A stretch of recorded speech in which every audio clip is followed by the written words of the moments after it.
Baruch Yahweh, Baruch Yahweh Shai, Baruch Yahweh, Baruch Yahweh Shai, Baruch Yahweh, Baruch Yahweh Shai, Call Laim Yahweh, Ba'ashem, Yahweh Shai, Ba'ashem, Recall Kadash. Double honor to the apostles and elders, which are a great millstone. Peace and blessings to the sincere Akim, pushing this truth and sincerity, and diligently putting the videos up throughout the week to feed the sheep. Shalom to the sincere Aquafim, listening and learning sincerity. It's McQuad from the Jumping NBA camp, and I'm gonna get right to it. This is Ezekiel 35 and verse 5. It says, because thou hast had a perpetual hatred and shed the blood of the children of Israel by the force of the sword, in the time of their calamity, and the time that their iniquity had an end. So, and this is obviously talking about what Esau coming against our people, okay? But because we already know that we got Israelites that are among us that are of the spirit of Esau. They're of the spirit of Satan, okay? They want to see our people die and destroyed. They want to see the prophets destroyed. They want to see everybody coming in the true name and true spirit of Yahweh Bashem Yahushua to be destroyed, okay? They're completely against it. It says, because thou hast had perpetual hatred and hast shed the blood of the children of Israel by the force of the sword. And you got our people, all they want to, you got, like I said, you got a root, a branch in Israel that all they want to do is pick curses on our people. They want to see our people destroyed, right? There's no love, there's no forgiveness, no mercy, no charity. All these things they were supposed to have, right? These guys don't have it. They don't want to have it, okay? All they all about is kill, kill, kill. And that's not the spirit of Yahweh Bashem Yahushua. And there's a penalty for that.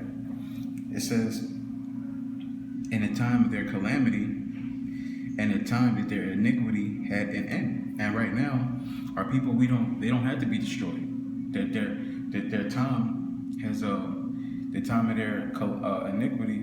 So the time of their iniquity is at an end right now. We got a chance to repent. We got a chance to come back unto Yahweh Bashem Yahushua. Everybody does not need to die. Okay. Watch this.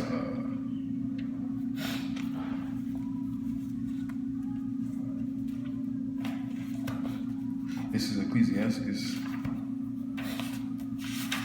27.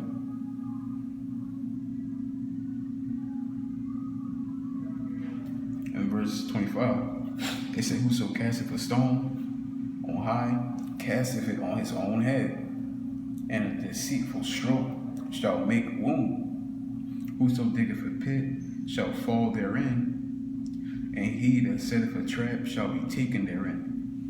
And this is what's going to come upon the people who want to curse and not bless, okay? Because Yahushua, he gave us some rules that we got to follow.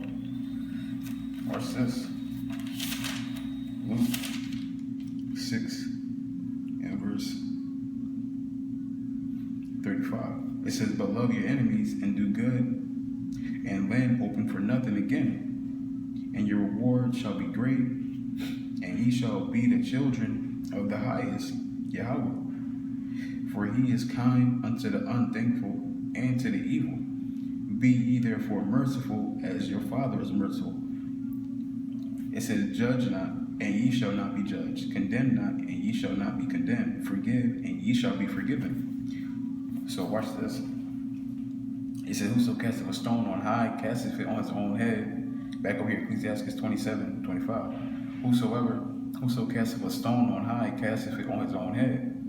And a deceitful stroke shall make wounds.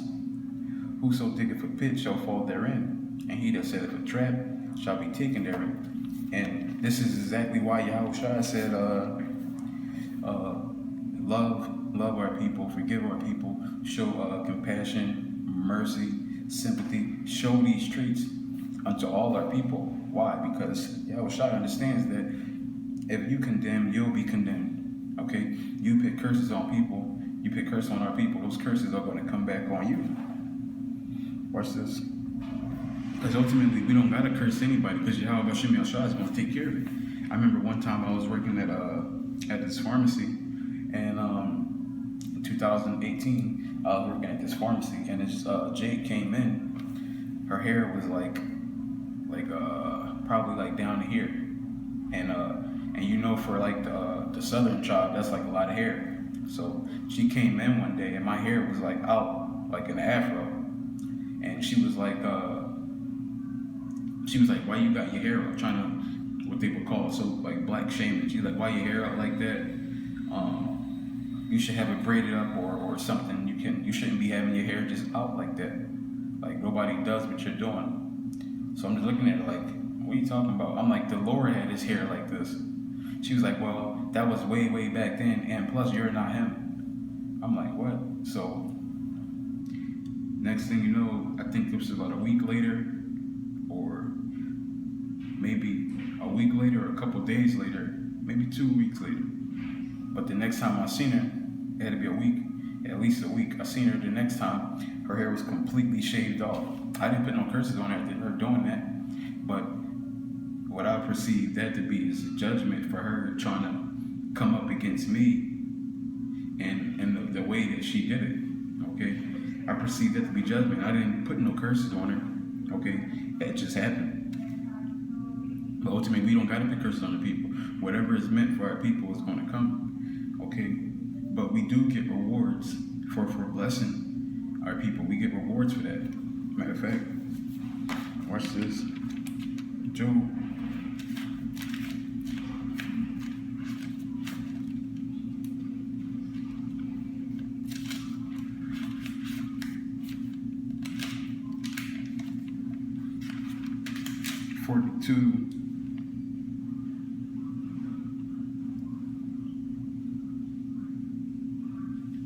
Job 42 and verse 8.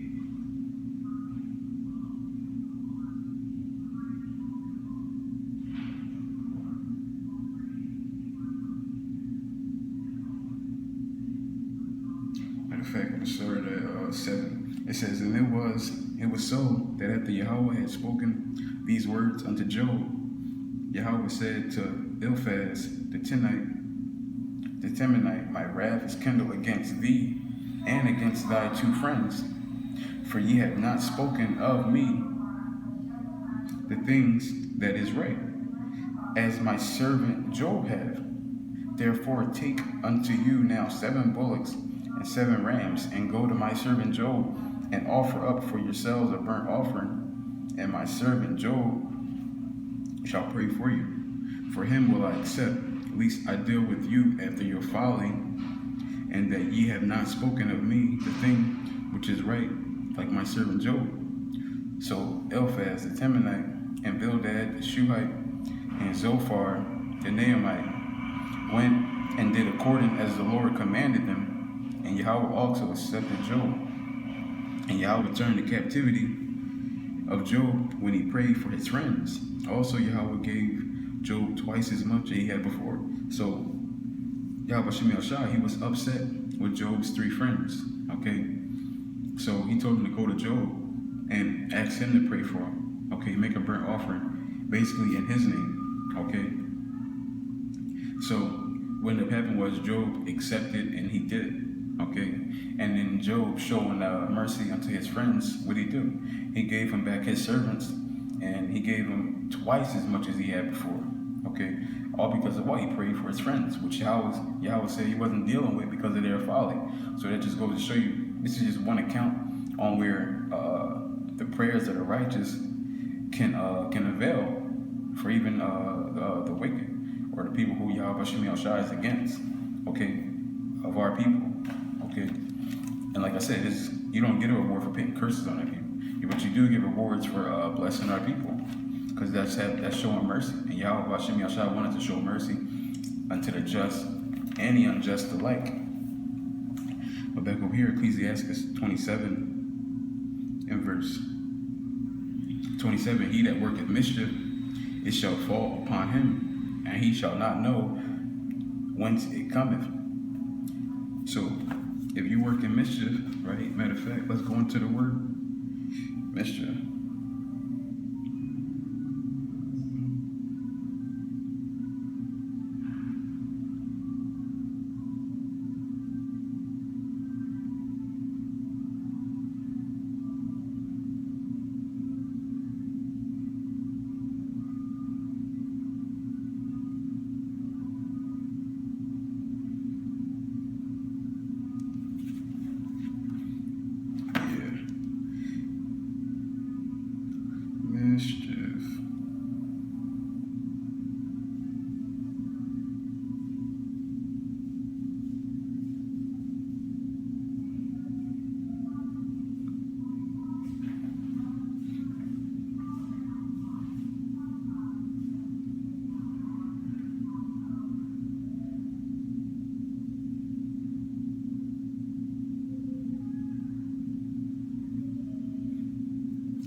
says misbehaving or troublemaking.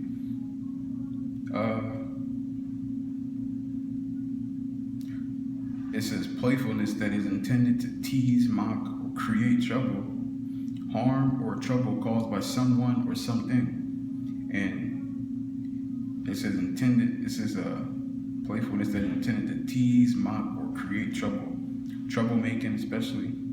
It says misbehavior or troublemaking. And when you're in that spirit, what's going to happen? It says mockery. It says he that worketh mischief, it shall fall upon him. So you want to create trouble, you want to make problems instead of peace and blessing and loving. Whatever you're causing is going to come upon you, and you're not even going to know when it's coming. Okay, it says mockery, reproach from the proud. So people who are mocking people, and is a reproach. Okay. And ultimately, these are the spirits of the people who are not in the spirit of Yahweh Shem Yahushua, because he was a spirit of love, forgiveness, mercy, and charity, kindness. This was his spirit. Anything outside of that, it says vengeance, but vengeance as a lion shall lie and wait for them. So vengeance as a lion is going to wait and it's going to lay and wait for the people who are contrary to the spirit of love, who don't want to have everlasting mercy, forgiveness, kindness, and charity. You don't want to be in the spirit, that's fine. You got destruction waiting for you. It's laying in wait, just waiting. Okay, your time is going to be up, and your ticket is going to be punched, at least you repent. Okay, but with that, I want to give all honor and glory to Yahweh, Ba'ashem, Yahushai, Ba'ashem, Rekal, Kadash, Adawan, Ratazah, Adam, Tamayim, Aki, and Wa, Akwafim, Yakal, Shalom.